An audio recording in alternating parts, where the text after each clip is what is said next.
What's up, guys? I have a very special edition of Xbox ready today. I was sent a very sensitive, very top secret parcel that I want to unbox for you guys. It's the Stranger Things Series S. I'm just gonna say it right now. Spoiler alert, Stranger Things Series S. But already I am digging the case that they got going on. They went all out for this packaging, for this case. Hawkins National Laboratory is right here on the front. I'll show it right here, bing, bang, boom. It tells a little bit of a story, right? It has all these stickers on it. Caution, do not open, open at your own risk. It's got the caution tape right here. It's all scuffed up, it's got blood on it. Like, what happened, man? This is a top secret kind of situation. And it looks, honestly, a lot heavier than it actually is. This thing literally looks like, I don't know, like a tactical briefcase or something, like it's full of ammunition or something crazy like that. But in truth, it is just a Series S, which we all know is very, very small. For those of you who are old enough, it's about the size of a VHS tape. My younger audience is gonna be like, what the hell is that? I torrent everything. Also, if you want to pick up any new Xbox gear or maybe buy a Series X or S console for yourself, I have the links down in the description below. Supplied by Xbox. You got to make sure that people know that this is an Xbox because you don't want to have any confusion, especially nowadays. Let's pop this sucker open. Oh man, it's kind of getting resistance there. Look at that, man. Look at this. This is literally crazy. So as you can see, they continue this commitment to the theme, to the packaging. I love it. I believe this is the controller, so let's check that out. Okay, dope. I thought this was just gonna be like a regular controller. It sort of is, it's just a standard black series controller. But as you can see right here, they do have a special skin for it. I would say it feels like better than a regular sticker. It has more of like a matte finish. It looks like the tendrils of Vecna for anyone who's actually seen season 4. And then you have, of course, on the back, you gotta let them know, Stranger Things, the collab right there, baby. I should have read the card first. This is like my greatest downfall. Like whenever I'm on a birthday, I'm like, oh, I got money. Oh, it also says something in the card. I should read that. It says, Hawkins National Laboratory, highly confidential, property of Xbox and Netflix. To whom this may concern, you have received highly classified materials that were recovered from Hawkins National Laboratory. An official report from H&L has unearthed these highly sought-after Xbox and Stranger Things items, including a Stranger Things custom-designed Xbox Series S console and controller, along with 12 months of Game Pass Ultimate. And here, I heard that this is actually, it looks just like a regular jar of something. Obviously, they don't include a jar of anything when you buy a Series S normally. So, but I have heard that this is actually the 12 months of Game Pass. So let's open up, see what that's about.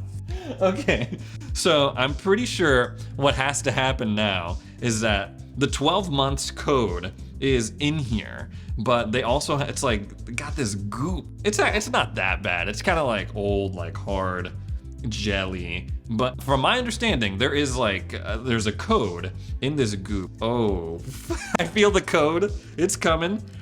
I'm like just sifting through this like Vecna goop, this like upside down sludge. Aha, here we go. It looks gross as hell, but overall it's like whatever. If you played with any Play-Doh or slime in the past, you're probably used to it. And here I have a little thing right here. Bing, bang, boom. There we go. And on the back, H&L, highly confidential, property of Xbox and Netflix. Use this code to enjoy 12 months of free Xbox gameplay, and then they have the code on this thing right here. Let's move on over to the Series S itself, the main event. So again, as you can see here, packaging is the same, got the biohazard thing. At the top it says, this is a specimen bag, a specimen sample. All right, so we got the Series S right here. Oh, look at that. Look at that beauty. That looks cool. This is right up there with the Garfield Series S, I would say. Now look at this thing. As you can see right here on the front, Stranger Things logo, it has sort of the same kind of tendrils that we've seen on the controller that it came with, the hive mind, Vecna tendrils.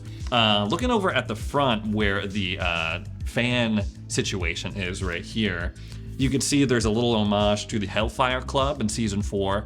Hellfire Club is like this D&D club that everyone thinks is like a cult. On the like actual front, there is that kind of cassette player vibe. So altogether, I mean, I do enjoy the white of the Series S, but they did a really good job with the design of this, I feel. I mean, overall, the most impressive thing about this package is the packaging itself. This huge freaking suitcase that comes with all of this like ballistic foam inside of the case itself. Nothing is gonna happen to your Series S if you load it into this thing. This thing could probably get run over by a truck or something and still be fine. It is that sturdy. It's just built different.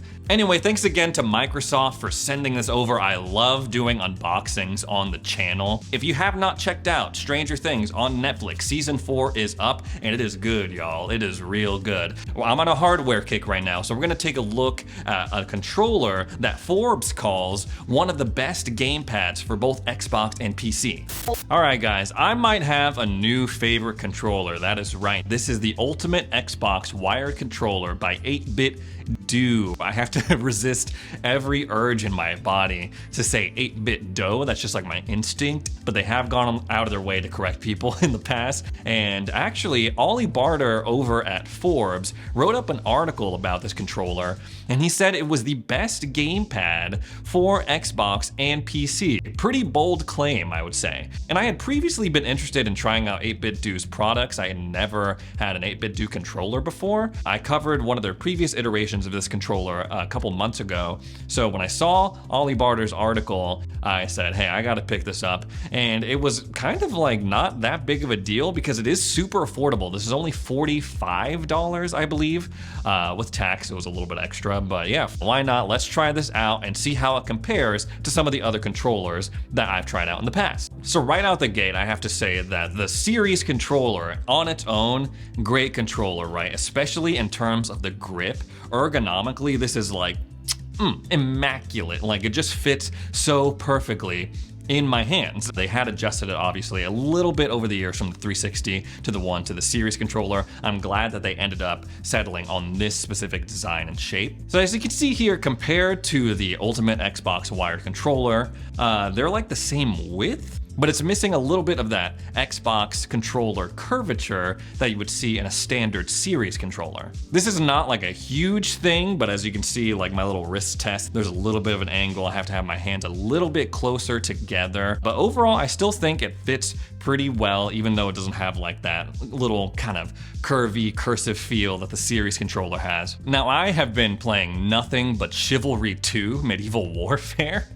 I've just been playing that non-stop, and I know a lot of people are gonna be in the comments like, oh, For Honor's better if you want like a medieval melee sim, or you should play Mordhau, or you should play this game, but I am on Chivalry 2 and I am like addicted to it. And for those of you who know, Chivalry as a franchise started out on Steam, on PC. It was not originally available on consoles, and I think they've done a pretty good job remapping all of the controls for Chivalry onto an Xbox controller. You have to do a little trickery with it. For example, if you want to throw your weapon, that's a separate button if you're on a keyboard, but you have to press both of the bumpers at the same time if you want to throw your weapon on console. I thought Chivalry 2 would be the perfect game to test out this controller on because it does have some extra back paddles right here on the back, sort of like you would find on a Pro controller. The idea is basically that you can remap the functions of your Y, B, A, X buttons to these back paddles, so you never have to take your thumbs off of your joysticks, right? You can always constantly be moving,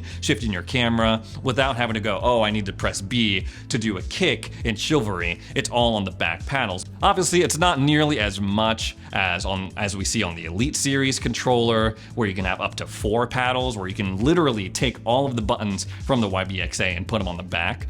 So you do have to be a little bit more strategic. I personally remapped to this back button right here the ability to crouch and jab at my opponents to interrupt them. And on this one right here, I remapped my special move that you can unlock. That's like a special weapon move. It's like some like crazy overhand swing, or like maybe like you take your sword and you grip it on the blade side and use the hilt as a blunt attack. And remapping these buttons, I was impressed on how easy it was to do. All you need to do is hold 2 buttons at the same time, and then in the middle there's the star button right here. You click that and boom, it's done. It's super attractive, I would say, for people who have never had a Pro controller before, don't want to mess with like an app or anything like that. They just want to do, hey, I want to switch to these 2 buttons and that's it. But if you want to take it a step further, there is an app where you can control things like trigger sensitivity, stick sensitivity, further remapping your buttons. And you can save that actually to a profile that you can switch between. You can have up to 3 profiles saved on this controller,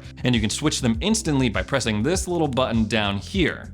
On the bottom right here, you can see that there is an audio jack that you can plug in your headphones, and the button right next to it is actually, you can switch it on if you don't have a mute button on your headset itself. It has a mute button right here on board the controller itself. The triggers themselves I thought were really nice. The bumpers I really enjoyed because they don't have that like crazy clicking sound that you would find on a series controller. Some people like that. Some people like hearing the like click, click, click, click, click, click as you're going, like playing fighting games. As you can see, it has all the same buttons as you would find on a series controller. Select, start, share, and then it has, of course, that remapping button, the star, and then the profile changing buttons on here. I feel like people are super split about the Series D-pad. Some people like it because they like kind of this finer control that you can have with more of the diagonal movements. Some people are like, this sucks. This one has like the classic gaming D-pad, just 4 directions, that's it. And of course, the main difference here is this thing, right? The wired aspect of this controller. Some people are like, ew, I can never go back to a wired controller.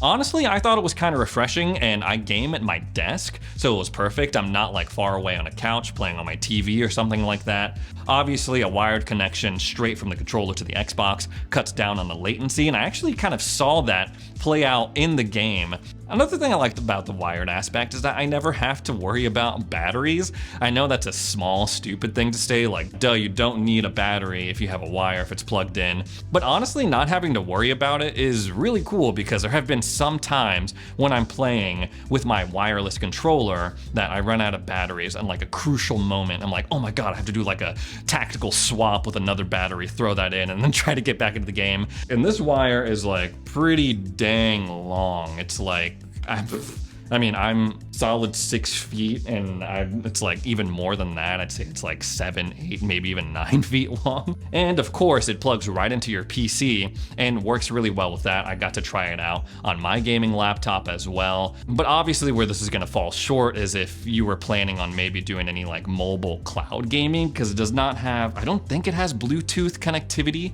But for the price, again, $45, I was super impressed with what they were able to pack into this controller. Again, not only is it cheaper than a lot of those other Pro controllers that I mentioned, it's also cheaper than just the regular Series controller. And on top of that, you do get the customization options of the back paddles. You do have the option to adjust the sensitivity of your triggers and of course the sticks. It's pretty cool. Next up, I gotta brag a little bit, guys. I had the amazing opportunity to head over to downtown LA and attend Xbox Fan Fest and watch the live screening that they had of the Xbox Bethesda showcase on a press pass. I felt like super special, and obviously that's not something that would have happened if I didn't have the support of all you guys out there watching my videos, following me on Twitter. It was an amazing experience. I even got to meet Phil Spencer. I got his autographed. He like signed a poster. There was like a photo op of him going on, but it was overall super fun experience. I got to go with my buddy Jimmy Champagne. We got to watch the show live. I mean, right out the jump, they came out and they were like, okay, guys, we're only gonna focus on games that are coming out in the next 12 months. So already I was like, oh man, I'm gonna hear it from all you guys in the comments, because me and Jimmy were throwing out crazy predictions that we were gonna see at this showcase. A lot of people criticized them for that. They were like, oh man, like it looked weak from like an Xbox first-party game studios perspective.